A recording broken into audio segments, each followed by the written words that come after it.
right. Well, good morning and good afternoon, everyone. Welcome to today's Exploring by the Seat of Your Pants event. My name is Joe Gorowski, and I'll be your host for today. Always exciting when February comes along. Every year in February, we kick all the men out for the month, and we host women in science, exploration, conservation, and adventure from all over the world.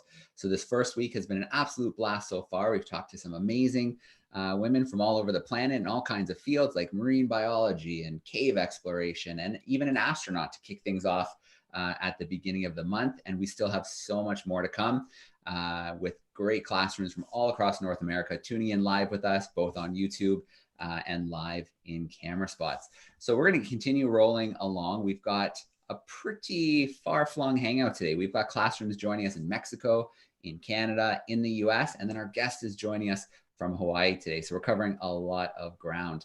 So we're really excited to have Kristin Hettermann joining us today. She's recognized for underwater and adventure travel photography and creating awareness for important environmental and social causes. So she's based between Maui and Manhattan, and her work and travels have taken her on adventures all over the world, always with a keen eye towards ocean conservation, as well as learning about distant cultures. So Kristin has contributed to publications like Scientific America, Newsweek, and Virgin. She's also an ambassador to Oceanic Global and Beneath the Waves. So Kristin, it is so great to have you joining us live today for your first Exploring by the Seat of Your Pants event. We're excited to get to know you a little better, and then the classes will fire away with a little Q&A action. Well, I am just so happy to be here with you all. This is just making me so giddy to look up there and see kids all over the world tuning in.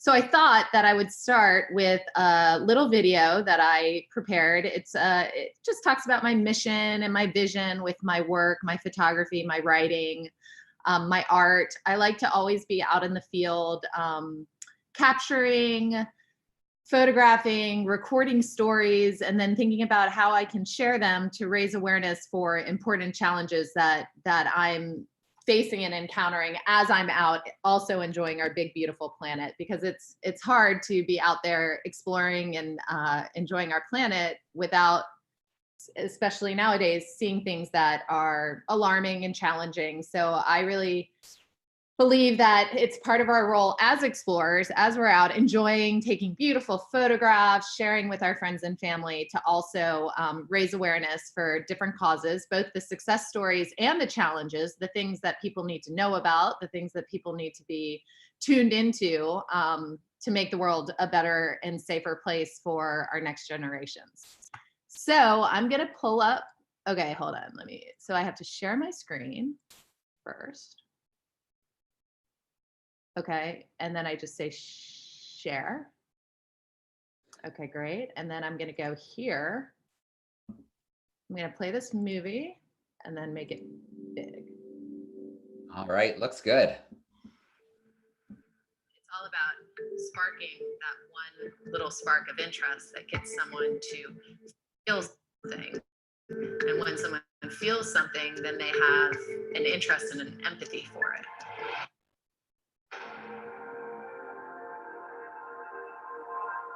The reason why I really see my work as a large format type presentation is because when you see the work and the energy of the ocean large, it really gives you that sense of what it feels like to really communicate the power and the energy of the ocean, to award people the opportunity to actually stand in a place in front of a piece of art, but also be able to really ingest what it feels like to be in the middle of it.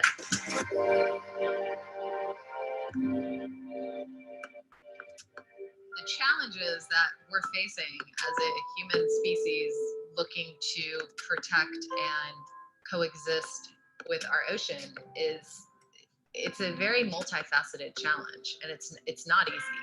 And that's why it's a lot easier to not address it, but we're not at the point that it can't be addressed anymore. It has to be addressed, or we are going to lose our oceans. We're going to lose the biomass in our oceans. It's already happening.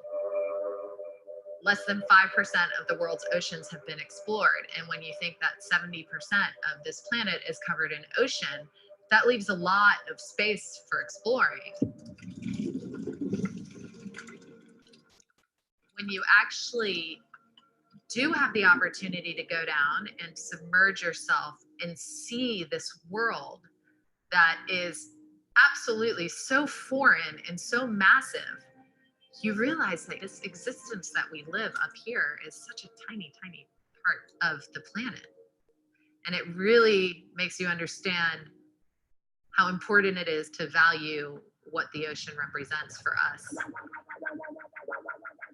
By tuning in and looking around me, mainly to nature, I was able to be more present in my life and better understand how I, as a human being, fit into the picture around me.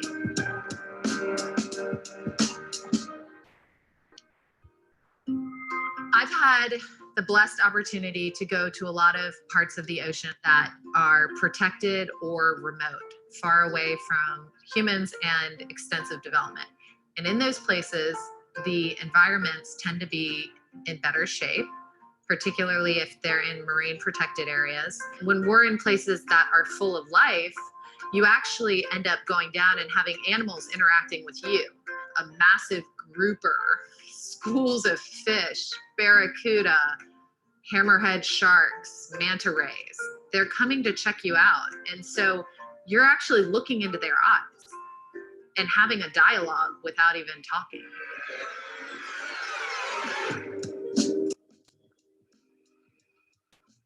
What Kristin wants to do with her work, above all else, is make people excited about the ocean, make people interested in the ocean, diminish their fears about the ocean, and get into the ocean. My early inspiration was from people who worked with underwater photography as surf photographers. And as I became really enamored and inspired by the surf world and by the work that these athletes were doing in the water and that the photographers as athletes were doing in the water, I started exploring more of my own. I was like so many people, it's always a bit nerve-wracking, right, when you first do this for some reason. I too was scared getting into the ocean. I had a fear of the water. I had a fear of sharks. And now I look back and I know how silly that is. But the only reason I know how silly that fear is because I've had the opportunities to actually go into the water with sharks and realize that the sharks are, for the most part, not interested in you at all. Submerging into oceans that are pretty much completely pristine and seeing what those look like. And then also seeing the flip side of that, where you see human destruction and you see the effects of overfishing and the effects of overdevelopment.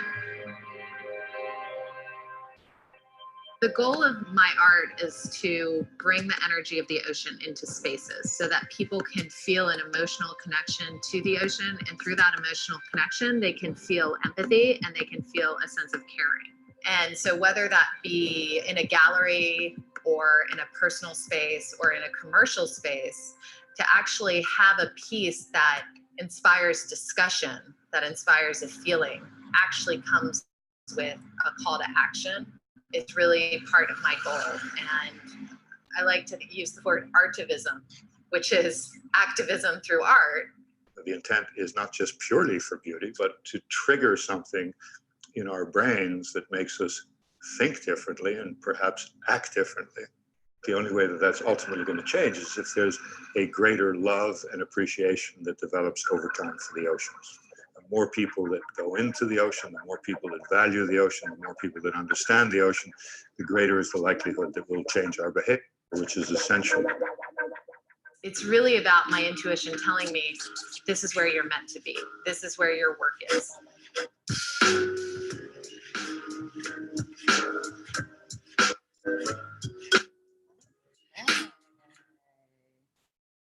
So that's a little bit about my mission, and I took you around the world there just to share some of the places.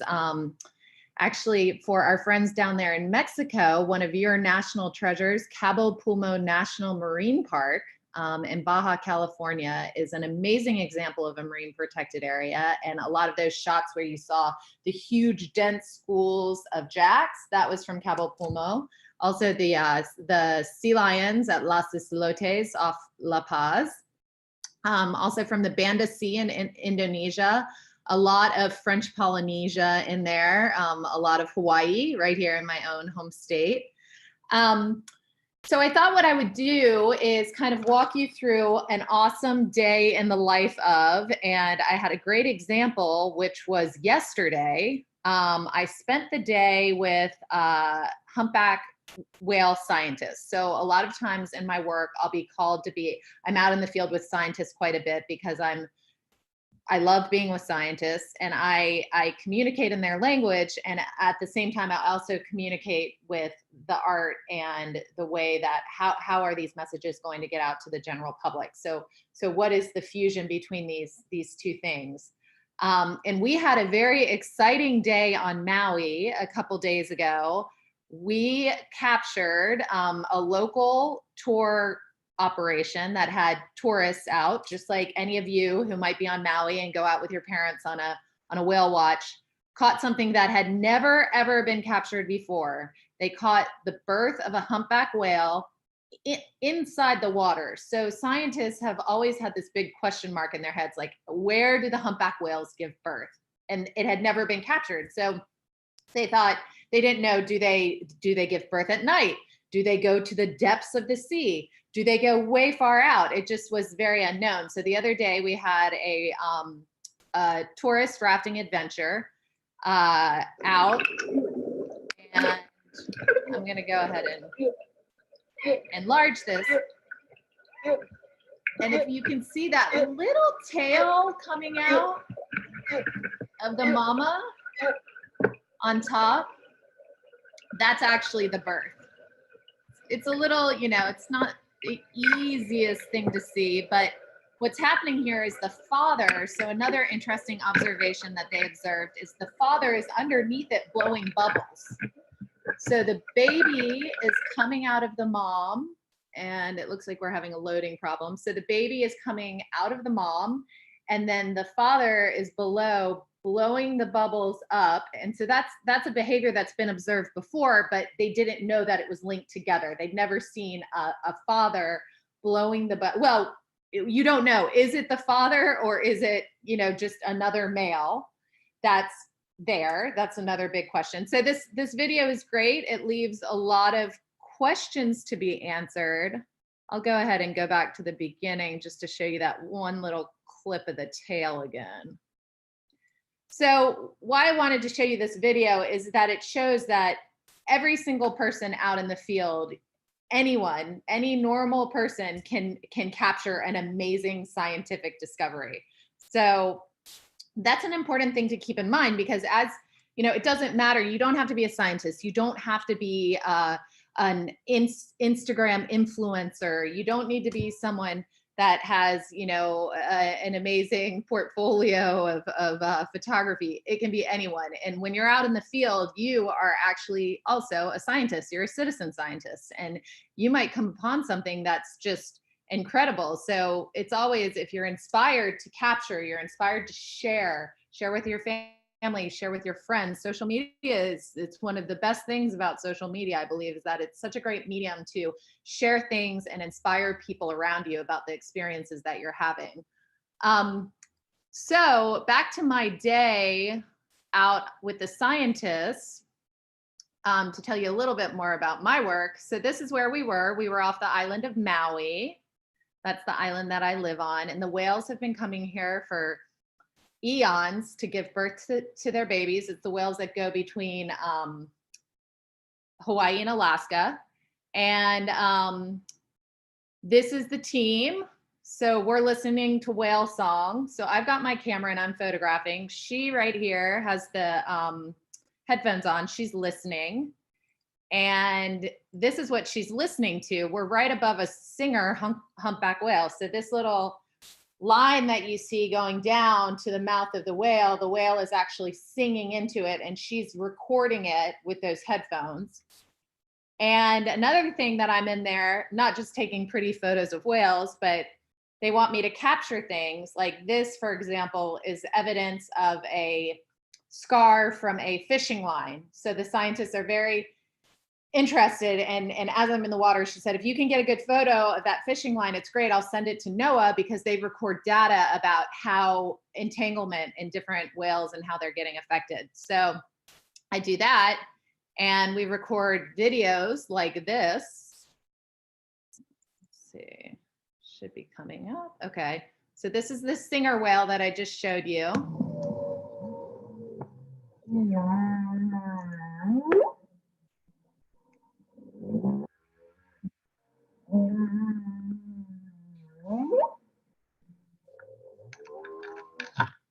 So I'm free diving, unfortunately. So I run out of air and have to boogie back up to the top. But those are all some of the things that I do to support these scientists in the field. And then of course I get beautiful pictures like this one, which is a mother and a baby. And this is really special because it shows the trust that the mother has. She's bringing the baby close to me and letting the baby come up. She's not, you know, if she didn't trust me, she would stay between the baby and me, and she's letting the baby come to me and, you know, engage with me. So, so that's a good example of a day in the life. This is another beautiful photo I just got from that day. So what will happen with all of this? So I'm out in the field, I work with the scientists, I give them different images for their databases, and then I will likely write about them. So on my platform, I'm just gonna do a quick run through my news so you can see some of the things that I've written about. Climate change in Alaska, melting glaciers, swimming with whale sharks, and how they've they've stopped fishing whale sharks and turned it into a sustainable tourism effort also in Mexico. You know, different things like indigenous tribe that's fighting oil development, overfishing. So all of these are examples of what I then do with my photography and then the storytelling all put together. Always working with science to raise awareness between the art, the storytelling, and the science to help people engage a little bit more with the messages. How's that? All right. That is so awesome, Kristin. It's a little hard to look at though, just because I'm here just outside of Toronto. There's a big, thick covering of snow, and I haven't been diving in about 2 months, so I'm getting pretty itchy. And it doesn't help to see some of these amazing photographs, some just amazing, pristine areas of our ocean. So thank you so much for sharing a little bit of your story and how you're trying to take that and bring that media to people who don't get to see that. And that really does raise a lot of awareness. All right, well, let's bring you back. There should be a stop screen share at the top. It should look maybe like a red. Yeah, there we go. We gotcha. Got it. All right, perfect. Well, let's meet some of our classrooms, because I have no doubt that they're going to have some questions about some of your travels, some of the issues you've written about. So let's start meeting those classrooms. Let's just switch over here. Let's see.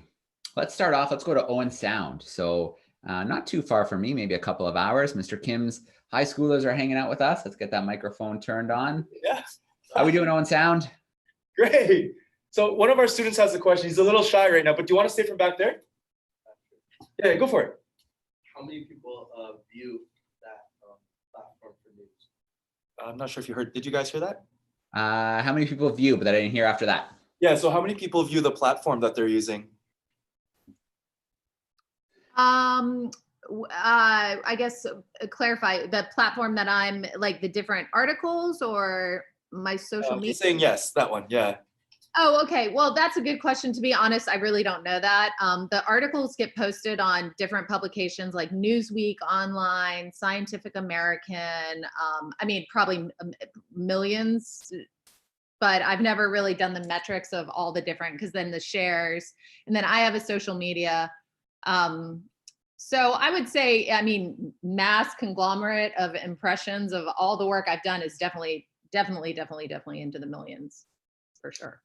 Yeah, definitely. Those are big publications like the Newsweek and the Scientific America. So it definitely gets shared far and wide. And I think that's what's really exciting about the time we live in right now. There's good and bad about technology, but through things like social media, you can get the word out, especially with beautiful imagery, a lot quicker than ever before. But I also think it's important. I'm glad you asked that question, because I think it's important for everyone to understand that it's really not just all about likes. You know, as a person, if you're going out and, I mean, I don't have millions of people like Beyonce and, Jay-Z on Instagram, but I have a nice following of people that engage with me regularly. And, I'm really happy with, I think one of the challenges with social media is this constant sort of comparison, to compare yourself or try to strive to be something other than actually you are. So I think it's important just to understand that whatever you do makes a difference, and if you go out there and you affect just one person, and that one person goes home and tells a story and it changes behavior, then that's a success story. So it's not always all about like numbers. And in fact, most of the time it's not really, Yeah, absolutely. That's a very good point. Using that storytelling to spur action. Mrs. Zip's class, they're hanging out with us in Cumberland, Wisconsin. Looks like some 8th and 9th graders. Let's get that microphone turned on. How we doing, Wisconsin? Good. A little cold here. We'd like to be in Hawaii also. All right, who's got a question? Question for you. Nice and loud. Did you get taking underwater pictures? Did you hear? How did you get started with the underwater photography? Oh, okay. So that's a really good question. Underwater photography is actually pretty challenging in terms of technologically. Things change a lot when you go underwater in terms of light, and also like you have a lot of stuff floating around that confuses. So I really just started with I got a little iPhone case, underwater iPhone case, and put my iPhone in it. And I was going out around Maui here. It wasn't that long ago. It was about 5 years, 6 years, shooting pictures of our turtles. We have a very bad virus that afflicts the turtles out here. It's an immune related virus that has links to basically pesticides and fertilizers, what's going on land, that's stressing the turtles, and it's having them have this virus that creates tumors, very grotesque tumors on their fins, out of their eyes. So I couldn't believe this when I was seeing it in the water, and I felt like I really wanted to share these photos. So I started taking photos of the turtles to share it on my social media and just sort of tell people like this is happening. And then from there, it sort of just progressed. And I have to say, like, of every one of those photos you saw that looks amazing, there's like 400 or 500 or 1,000 that don't. So it's one of those things that it's like anything in life that you commit to, it's not a perfection game. And actually, when I realized that I was probably not going to be like a National Geographic, cover photographer, and I just let myself go with my personal style and flow, not trying to imitate or be something. That's when I really started creating my most important and special work, I think. All right, let's take another trip back north of the border. Let's go to Mrs. Evangelista's group. There's some 4th graders hanging out with us in Burlington, Ontario. Let's get that microphone on. How are we doing, 4th graders? Good. Why do you like taking underwater photos so much? Oh gosh. Well, I have been a photographer since I was probably 10 years old. It was just a passion. I remember when I got my first camera and it never left my side. But it wasn't something that I, at the time, took seriously as a profession. I thought that I needed to do something else, that I needed to go into business. And so I had a whole career in business and communications, public relations, but I always had my camera with me. And when I had some free time, I would go on a vacation. And that's what really brought me balance and happiness. And so photography has always been my outlet and has always been something that I have been naturally called to. And then I started spending a lot of time in the ocean when I moved to Maui about 10 years ago. And it was a natural evolution. And then when my fiance, Sven, who is the man that you saw in the video, he and I met on Maui and we started traveling the world together. And he's very involved with exploration, internationally and also with ocean conservation. So we had a lot of shared interests. So that's how I got into it. All right. Very cool. Let's see. We're going to go this time to the Yucatan in Mexico. We've got 7th graders hanging out with Mrs. Bacario. Let's get their microphone turned on. See if I picked the right one. How are we doing, boys and girls? Hola. Wait, where? No, but where do I? There we go. So what was your motivation to start your program and all your photography? What was my mission? Motivation. Oh, my motivation. I would have to say the biggest thing is that when I feel very blessed that I have these opportunities in nature. I feel unbelievably blessed to live in Hawaii and to be able to go into the ocean. And so I'm always looking for ways to give back and to basically, you know, constantly like be appreciative of the blessings that I'm getting and at the same time give back. So you continue that cycle, right? The cycle of blessings. You're getting blessings, you're giving blessings. And so particularly when I started traveling with my soon-to-be husband, who awarded me the opportunity to go to these places, the most remote places in the world, go into these oceans, see these things. And it was at this time that my eyes really opened up to the realities of what's going on in the oceans around the world. And so basically I felt like, okay, I have these amazing blessings that I'm being gifted of these experiences and I know that not everyone has the opportunity. Very few people have the opportunity to actually see what I'm being blessed to see. So I feel like I've been given these blessings for a reason. And so for me to give back is the reason that I'm being given these blessings is that it's my role to share and to inspire and to help people understand what I'm witnessing out in the field. So that's really the mission. So I want to ask about that term from the video, artivism. Is that something that you coined or is it a bigger movement?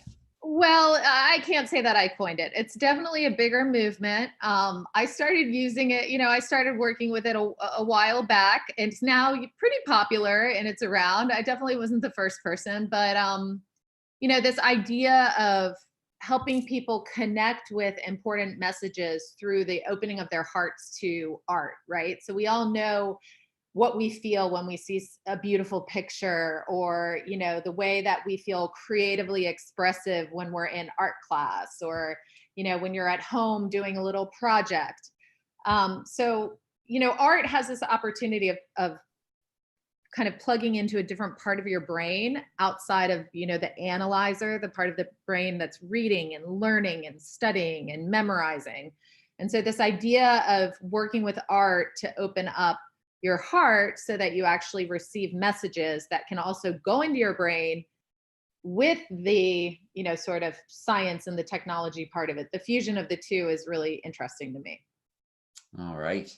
Let's see. Let's take a swing through and visit our classrooms for some follow-up. So let's start off. Let's go back to Mr. Kim's group and see if they have another question for us. So I don't think I have a really good question though. When you're freediving, I know it's really hard to hold your breath on its own, but how long do you do it while you're underwater and actually moving? That's a good question. So I probably about a minute is the most. I kind of keep it pretty low key with the freediving.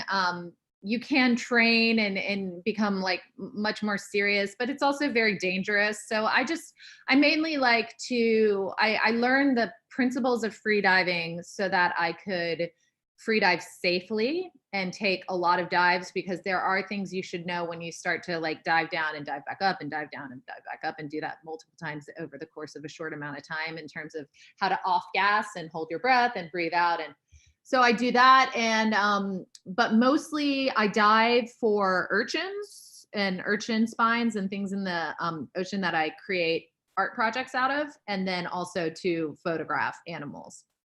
I actually learned to freedive from people that spearfish here, subsistence fishing out here in Hawaii, which is, an important way to feed families. And so the spear fishermen would teach me their different tricks of how but instead of going down to fish, I would be going down to photograph. All right, very cool. Well, we've hosted a Canadian in the past who's a free diver, and he can hold his breath for 9 minutes. So it's amazing what the human body can do when trained and when you really work towards something. Yeah. Pretty crazy. All right, let's take a swing back to Mrs. Evangelista's group and see if they have another question for us. Your microphone is on. What's the coolest animal you've ever seen in the ocean? Oh, that's a good question. Well, I have to say it's a tie. It's a tie between the manta ray, which the mantas are just amazing. And you could probably see that from that video, right? When the mantas come around, and they're very smart animals, so they engage with you. And of course, the humpback whale. And the humpback whale as a mammal is also extremely smart. So when you're in the water with these animals, you realize it's almost like you and I are having a conversation. We're using words, but when you're in the water with animals, you're like sort of energetically communicating with them through body language and other things. And you're truly having discussions with these animals, basically. You're negotiating around each other. All right. Wisconsin, Ms. Zips Group, do you guys have a follow-up question for Kristin? Here comes someone. We were just curious how much money your underwater camera costs. What was kind of the price range for such a nice camera? Well, you don't even need a very expensive camera to start underwater photography. And I started with very simple cameras that start with just a couple $100. You can get them on Amazon, even less really. And then, you can go up to, the biggest rigs that the really pros use. I mean, those could be, 30,000 more. So, but to be completely honest, I've kind of gone up the realm as I've gotten more advanced, and now I'm going back down to the less expensive cameras because they're easier, they're more simple to maneuver, and the technology is getting so advanced now with underwater cameras. And quite frankly, the one that I use the most, those pictures from the humpback whales, that was my iPhone in a waterproof case. So because the iPhones are becoming so much, so you can actually, have your phone and then it can double as an underwater camera with the case, which is a couple $100. All right, very cool. It is pretty awesome how technology progresses. I can remember when I bought my first underwater gear, the case, the housing was worth more than the camera. That was always the expensive bit, was the housing part that closes and it's watertight for the camera. All right, back to our group joining us in the Yucatan. Do you guys have a follow-up question for us? My question is, when you say you were an activist, what's the hardest part of it? Like, did you get judged by it, or how? I just want to You know. know what? That's a very, very good question as well, because there's always this fine line that you're on when you put yourself out there. If you're out there sharing things, particularly if they could be considered, and this is very unfortunate, but this is the world we live in, politically motivated, and people are divided along party lines, and somehow science and the environment has now become a political topic, which in my opinion, it's not, but it has. So if I put something out about climate change, I will for sure have people come in. And my response to this, and this is what my teachers have told me and my advisors, is there are always going to be haters. If you're going to put yourself out there, there's always going to be haters, and the haters are going to hate. And so you just have to understand that, you believe in what you're doing. You believe in the people that you're connecting with. You believe in the messages and the things that you're representing. And you really, and I'll tell you, I'm still working on it because it never feels good. And of course, there's a part of you that wants to make everyone happy. But as my advisors have told me, the haters are going to hate. Just you be you. All right. I think that's awesome advice. Now, before we wrap up for today, Kristin, I'm going to take one question off YouTube, but I want to give our camera classrooms one more chance for a question. So if I need to visit your class one more time, give me a big wave and we'll pop back into your classroom for one last one. And I see our fourth graders look pretty eager. So let's get that microphone turned on. You guys can have one more. What's your favorite sea creature? My favorite sea creature. Well, I have to I'll probably go back to the manta ray and the humpback whale are both pretty, and the sea turtle, of course. I mean, how could I forget the sea turtle? The sea turtle is definitely my spirit animal. The sea turtle is what brought me into this whole journey. So sea turtles, manta rays, and humpback whales, and sharks, of course. Okay, good. I was going to say, I like your choices, but I'm kind of fond of the sharks. So. I know, we can't leave the sharks out. Cannot leave the sharks out. Absolutely. All right. Well, I love this last question from YouTube, and I think this is a good way to kind of wrap things for today. And it kind of deals with some of the places you get to visit, some of these remote places, some of these remote cultures. What are some lessons you've taken away from, these people who get by on subsistence fishing and really have kind of that really special relationship with their environment?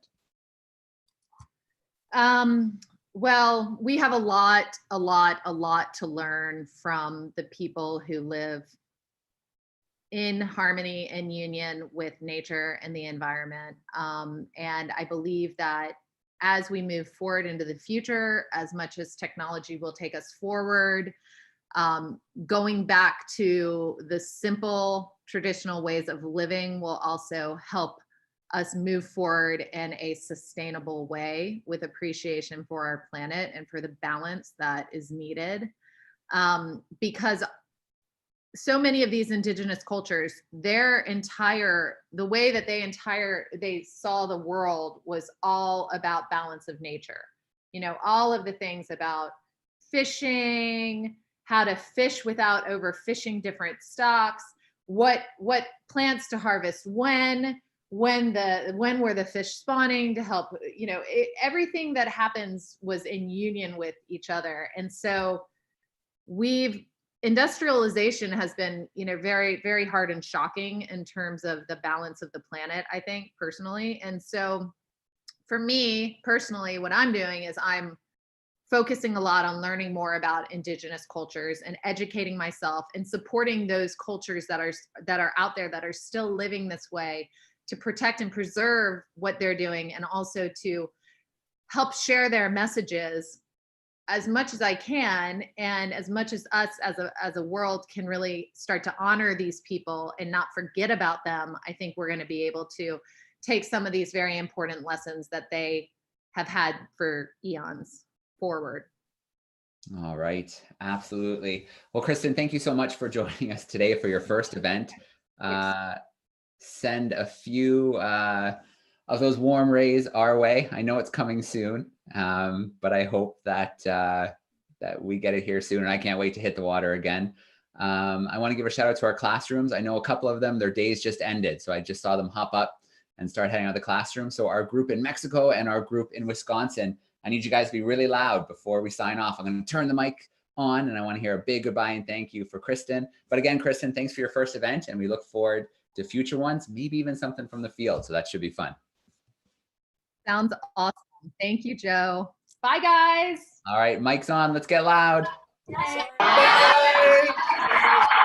Thank you. Awesome. Excellent work, everyone. Thanks so much. We look forward to seeing you later in the week in the events that we have coming up. And Kristin, keep doing what you're doing, and we're looking forward to following your adventures as well. So thanks, everyone. We're going to sign off for today.